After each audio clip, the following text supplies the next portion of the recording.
नमस्कार साथियों, गौरव ज्ञान धारा में आप सभी का स्वागत है।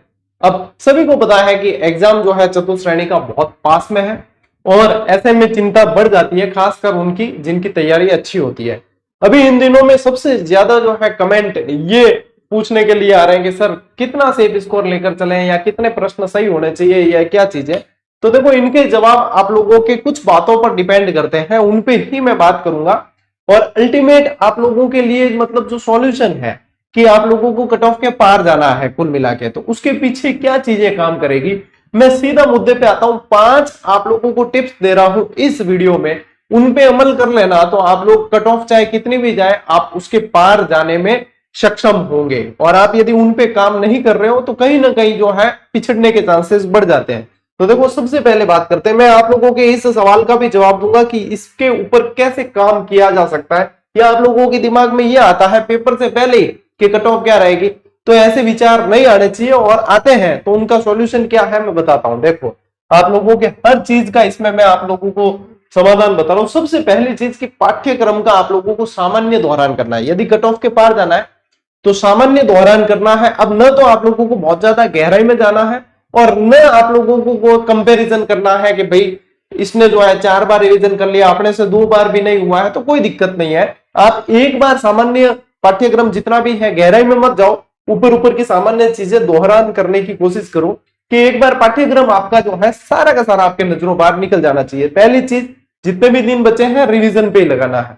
दूसरी चीज, हाल ही में हुए पेपर से कठिन प्रश्नों को देखकर घबराए नहीं। सबसे ज्यादा प्रभावित बच्चों को पता है क्या चीज करती है, आप लोगों का एग्जाम है उससे पहले ही कोई एग्जाम संपन्न हुआ है तो उसमें क्या होता है, कुछ सवाल कठिन देखने को मिलते हैं।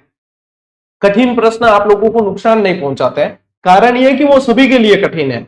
तो ये मेरिट डिसाइडर नहीं होते, ये आप लोगों के जो है टॉपर डिसाइडर होते हैं कठिन प्रश्न, लेकिन मेरिट या कट ऑफ को डिसाइड नहीं करते हैं। कट ऑफ को डिसाइड बाकी का जो 90% सामान्य पेपर जो पूछा होता है, जो सभी के लिए समान होता है, वो डिसाइड करता है। इस बात को बहुत कम बच्चे समझ पाते हैं, क्योंकि उन्हें ऐसा कोई समझाने वाला भी बहुत कम लोग ही मिलते हैं जो ऑनेस्टली बताए उन्हें कि ये चीज है भैया। तो कठिन सवाल देख के घबराओ मत। दूसरी चीज, आप जो एग्जाम दे रहे हो उसका लेवल भी देखो। आप अपना मतलब सीधे सी अपन जो है कंपैरिजन कर लेते हैं कोई दूसरे ग्रेड से, फर्स्ट ग्रेड से कर लेंगे, सेकंड ग्रेड से। ये वीडियो किसके लिए? चतुर्थ श्रेणी कर्मचारी के लिए। आपका लेवल क्या है एग्जाम का? 10th 10वीं के स्तर का है, तो आपके प्रश्न भी उस स्तर के आएंगे। आपको यदि कंपैरिजन करना ही है या देखना ही है चीज, तो इस लेवल का जो एग्जाम हुआ उससे करो। आप लोग पशु परिचर का एग्जाम देखो, वो 10th लेवल का था, तो उनसे कंपैरिजन करोगे तो आप लोगों का कॉन्फिडेंस बढ़ेगा। ये बहुत जरूरी है। आप और हायर ग्रेड के एग्जाम के पेपर देखते हो तो आप उसमें जो है कठिन से कठिन सवाल की तरफ फोकस मत करो, उन्हें देखकर घबराना नहीं। आप अपने तैयारी पे फोकस करते रहो, आप लोगों के अनुसार ही पेपर होगा और अपनी तैयारी को किसी तरीके से डिस्ट्रैक्ट नहीं होने देना है। सबसे मुख्य चीज है ये, इसको ध्यान रखना। ज्यादातर बच्चे जो है, मान लीजिए सेकंड ग्रेड में उन्हें बहुत कोई कठिन सवाल देख लिया तो वो घबरा रहे हैं। घबराओ मत, आप लोगों के अनुसार आएगा। और कठिन सवाल हर पेपर में 2-4 होते हैं, वो मैंने आपको कहा ना, कट ऑफ डिसाइड नहीं करते हैं। वो टॉपर डिसाइड जरूर कर सकते हैं लेकिन कट ऑफ डिसाइड नहीं करते हैं। नया मैटर अभी इन दिनों में, अंतिम दिनों में बिल्कुल भी शामिल नहीं करता है। क्या नई बुक लेके आ जाए? नहीं, ऐसा कुछ भी नया मैटर आप लोगों को शामिल नहीं करना है। एक कॉमन सा सवाल बच्चों का बहुत ज्यादा आता है, गुरुजी क्या हम इन दिनों में मैराथन देख लें? तो देखो, 10 या 12 घंटे या 15 घंटे की मैराथन आप लोगों को इन दिनों में नहीं देखनी चाहिए। हाँ, 2-4 घंटे 5 घंटे आप लोगों को लगता है कि हमारी तैयारी जो है इससे हो रही है और हम जो है इससे अपने पढ़ने का जो है शेड्यूल बन रहा है और डिस्टर्ब नहीं हो रहे, तो कर लीजिए, रिविजन ही होता है। लेकिन उन मैराथन को देखिए जहां बातें नहीं होती, वो सिर्फ पढ़ाई पे फोकस होता है कि हाँ संपूर्ण रिवीजन हो रहा है और 4-5 घंटे मान लीजिए लग गए, 2 घंटे लग गए, तो कोई दिक्कत नहीं है। आपका बचा हुआ टाइम जो है आप सेल्फ स्टडी भी कर सकते हो, लेकिन 10-10 12-12 घंटे आप लेकर मत बैठ जाना, ये गलती होगी। और अभ्यास करते रहे, प्रैक्टिस करते रहो, क्योंकि प्रैक्टिस में क्या होता है कि अपनी गलतियां जितनी होनी है ना वो यहीं पे हो जाती है, एग्जाम हॉल में जाकर गलतियां नहीं होती है।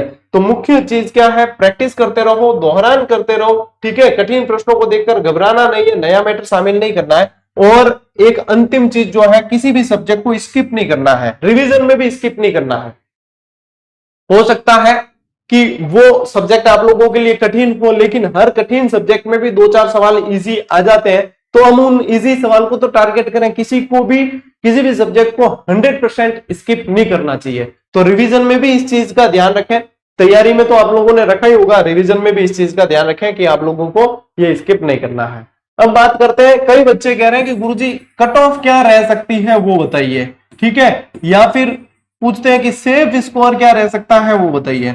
देखो, न सिर्फ मैं बल्कि दुनिया का कोई भी इंसान आप लोगों को एग्जैक्ट कट ऑफ एग्जाम से पहले नहीं बता सकता, या परीक्षा के पेपर को देखे बिना कि किस स्तर का पेपर आया, उसमें कौन से विषय के कैसे किस लेवल के सवाल आए हैं, ये देखे बिना कट ऑफ बताना मतलब मेरे अनुसार निराधार है, नहीं बताई जा सकती, ठीक है। और मैं आप लोगों को एक सलाह देना चाहूंगा कि ये सेफ स्कोर का बर्डन लेके एग्जाम हॉल में मत जाओ। आप कट ऑफ का बर्डन लेके, एक सीमा लेके मत जाओ। मान लीजिए किसी ने बता भी दिया तो वो कट ऑफ का बर्डन लेके मत जाइए। टारगेट हमेशा हायर सेट करना चाहिए आप लोगों को, कि टारगेट ज्यादा से ज्यादा सवाल कितने सही हो सकते हैं उस पर सेट करो। यदि आप ज्यादा से ज्यादा 100 कर सकते हो तो 100 करो। 120 सवाल आते हैं तो कोई हो सकता है कोई 120 भी कर सके तो 120 का टारगेट सेट करो, लेकिन ऐसा होता नहीं है। होता कितने 80-90 जितने भी आप लोगों से टारगेट सेट करने का मतलब होता है, टारगेट हमेशा अधिक का सेट किया जाता है। तो आप अपने आप को प्रिपेयर इस तरीके से करो कि मैं ज्यादा से ज्यादा मेरे से कितने सही हो सकते हैं वो करना है। कट ऑफ की चिंता किए बिना सेफ स्कोर को दिमाग में रखो ही मत कि क्या होगा। मान लीजिए सेफ स्कोर की आपने बॉर्डर लाइन बना दी और उसमें उसके अनुसार प्रश्न आपने सही कर दिए, तो क्या आप उससे ज्यादा सही हो रहे हैं वो नहीं करोगे? करोगे आप, या उससे कम हो रहे हैं तो आप उससे डिस्ट्रैक्ट होंगे, नहीं होंगे। तो इस सेफ स्कोर वाली धारणा को साइड में रखो और फोकस इस पे करो कि आप लोग अधिक से अधिक कितने कर सकते हो, बस इस पे फोकस करो तो आपका पेपर अच्छा होगा। आप कट ऑफ का क्राइटेरिया लेकर एग्जाम हॉल में जाओगे तो आप अपनी तैयारी को ही मतलब तैयारी के अनुरूप प्रदर्शन नहीं कर पाओगे। तो ये सेफ स्कोर वाले जो है आप लोगों को मतलब बर्डन लेके आगे नहीं बढ़ना है, निश्चिंत होके जाओ। इन 4-5 पॉइंट जो बताए हैं इन पे वर्क करो। अभी अंतिम 5-7 दिन आप लोगों का समय है, इस पे वर्क कर लो। बस आप लोगों के लिए ही एग्जाम है और आप लोगों को ही सफलता प्राप्त करनी है। शॉर्ट एंड स्वीट चीज आप लोगों को इस वीडियो में बता रहा हूं। और दूसरी चीज, जिन बच्चों को अभी जानकारी नहीं मिली है उन्हें बता दूं कि यदि आप प्रैक्टिस अभी इन अंतिम दिनों में भी करना चाहते हो तो कल की क्लास में मैंने घोषणा की थी कि जो अपनी कॉम्बो टेस्ट सीरीज 8000 सवालों वाली थी उसकी प्राइस 200 थी, उसको कम करके सभी के लिए प्रैक्टिस कर सके तो 100 रुपए कर दिए। यदि आप लोगों को लगता है कि अभ्यास हमें प्रैक्टिस करनी है इन टॉपिक वाइज टेस्ट सीरीज पे तो आप अभ्यास कर सकते हो। और एक चीज, 12 तारीख से ऐप पर उपलब्ध 10 जो मॉडल पेपर है वो पूरी तरीके से फ्री कर दिए जाएंगे आप लोगों के लिए, पूरी तरीके से निःशुल्क है। मान लीजिए टॉपिक वाइज टेस्ट सीरीज से आप लोगों को अभ्यास नहीं भी करना है तो आप लोग क्या है, ये आप लोगों के लिए 10 कंप्लीट सिलेबस मॉडल पेपर पूरी तरीके से मैं फ्री करवा रहा हूं। 12 तारीख से ये आप लोगों को अपने जीजीडी एप्लीकेशन पे पूरी तरीके से निःशुल्क मिलेंगे। इसका 1 रुपया भी चार्ज आप लोगों से नहीं लिया जाएगा। पूरे राजस्थान के विद्यार्थियों के लिए ये मैं निःशुल्क उपलब्ध करवा रहा हूं, ठीक है। तो आप लोगों की प्रैक्टिस बहुत अच्छे से हो जाए इसकी भी हमने व्यवस्था की है। जीजीडी एप्लीकेशन डाउनलोड करके और इस पे प्रैक्टिस आप कर लेना, ठीक है। और बाकी जो आप लोगों को ये पॉइंट बताए हैं मैंने, इन पे वर्क करना। बस आप लोग अपनी तैयारी को जैसे आगे बढ़ा रहे हो बढ़ाते जाओ, डिस्ट्रैक्ट नहीं होना है। खासकर कठिन प्रश्नों को देखकर आप लोगों को अपनी तैयारी का आकलन नहीं करना है। आप अपना रिवीजन पे फोकस करो, अपनी प्रैक्टिस पे फोकस करो, ठीक है। झंडे गाड़ के आना है एग्जाम में और उसके लिए अंतिम दिनों में ऐसी कोई भी गलती नहीं करनी है जिससे अपनी की हुई तैयारी के साथ में कोई भी समझौता हो, ठीक है। चलिए आज के लिए साथियों इतना ही इस वीडियो में, मिलते हैं अगली क्लास में अगले सेशन में। तब तक के लिए राम राम, जय हिंद।